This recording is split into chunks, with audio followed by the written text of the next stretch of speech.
नमस्कार. आज आपण गवारीची थोडीशी रसभाजी म्हणजे थोडंसं आदनवाली भाजी बनवणार आहोत.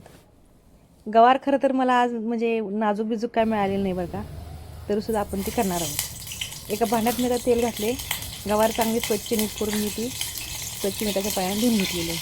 हे गेलं मोहरी, परत तापलेल्या तेलात मोहरी टाकून घेतलेली आपण. त्याची बारीक बारीक मी आता गवारीची सगळी दोन्हीकडे साली बाहेर काढून गवार चांगली व्यवस्थित नीट करून घेतलेली आहे.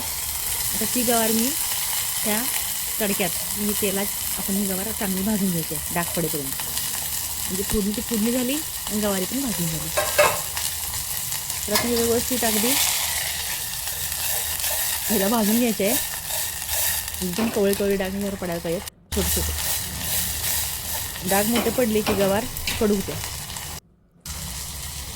हे गेल्या लसणाच्या पोड्या 7 ते 8. तरच भाजीला कांद्यापेक्षा लसूणच चांगला वाटतो. आता सगळं व्यवस्थित हलवून सगळं आहे. आता लसूण तळून निघलेलं आहे. तर थोडीशी मी आता डाळ घातल्या मसुराची, म्हणजे थोडी 2 टेबलस्पून. तर आता हे सगळं मिश्रण आपण त्याच्यात फ्राय करून घ्यायचं आहे. तेवढं थोड्याशा तेलात सुद्धा आपली भाजी ही चवदार बनणार आहे. हे गेले हिंग. बस याला एकसारखं तुम्ही आटत पालटत राहायचं आहे, म्हणजे सगळीकडे डाग समान पडतील. ही गेली लाल तिखट.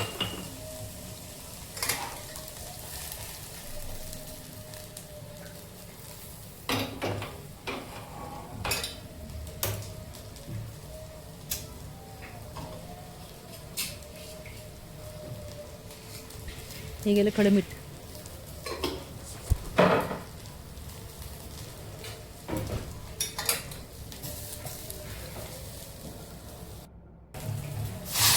आणि हे गरम पाणी.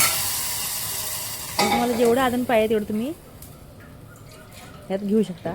आणि शेंगदाण्याची टाकायचं. ही भाजीची रेसिपी तुम्ही जास्तीत जास्त लोकांपर्यंत शेअर करा. हे शेंगदाण्याचे कूट 2 चमचे ते 3 चमचे. माझ्या या व्हिडिओला सबस्क्राईब करा आणि लाईक करा. हे वरून गेली कोथिंबीर. भाकरी भात चपातीसोबत आपण ही भाजी खाऊ शकतो आणि चवीला अतिशय उत्तम ही भाजी होते. रसभाजी तुम्ही हा टॅमॅटो पण घालू शकता. बघू शकता आपलं आता हे भाजलं गेल्यामुळं हे शिजलेलं आहे. अतिशय स्वादाची आपली भाजी तयार झाली आहे. आपण त्याला बोलमध्ये काढूया. तुम्हाला जर माझा हा व्हिडिओ आवडला असेल तर गवारीच्या भाजीचा जास्तीत जास्त लोकांपर्यंत शेअर करा.